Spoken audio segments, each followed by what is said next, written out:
So update lang guys, galing tayo sa isa nating malupit na electronic shop, Sir Chris.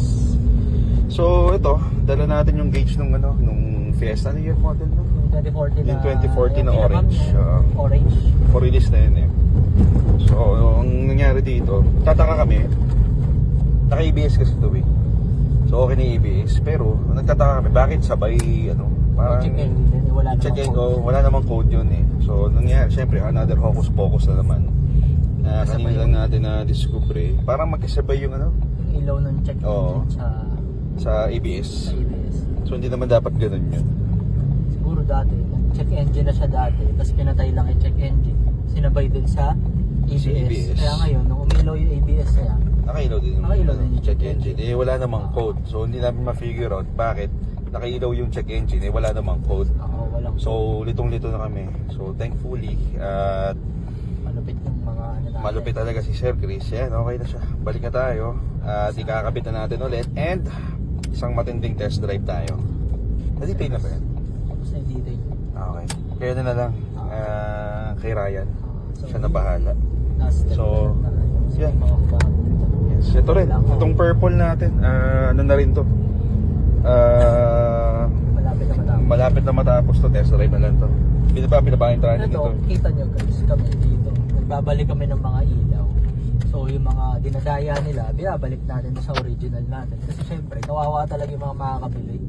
Kasi either way naman, pwede na namin siyang iwan as is ng ganyan. Pero, yun nga, tulad na sa mga previous vlog namin, ginawa na namin lahat eh. Gawa na yung trani, gawa na yung ganito, ganyan. Ba't ba pa ititira yung ganyan, di ba? E di ayusin na natin para at least in the event na sa far future, problema sila iilaw ng tama yung mga issue ng kotse. Hindi yung manghuhula kayo na nakapatay yung ilaw nyo. Hindi mo alam, sira na pala yung kotse mo, walang umiilaw dyan. Sa iba pinapatayan, pero dito kami, sa GTA binubuhay namin yan para all goods. So yun lang guys. Maraming salamat Jared. Pauwi na kami. So update lang ulit, ito yung gauge na hawak namin kanina. So ito na yung actual, kinabit na rin.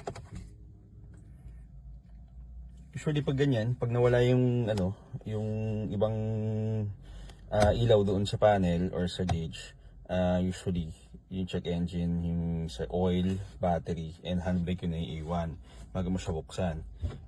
Pero kanina, bago to gawin, kasamang nawawala yung check engine. So parang sa wiring yata siguro, kung paano, hindi ko alam kung paano ginawa doon, pero yan, okay na siya. Mawala na rin yung check engine lahat. So okay na to. Pinaprep na lang to for release mamaya. Na-detail na rin to kahapon, test drive na rin, and okay na siya. ABS okay na rin siya.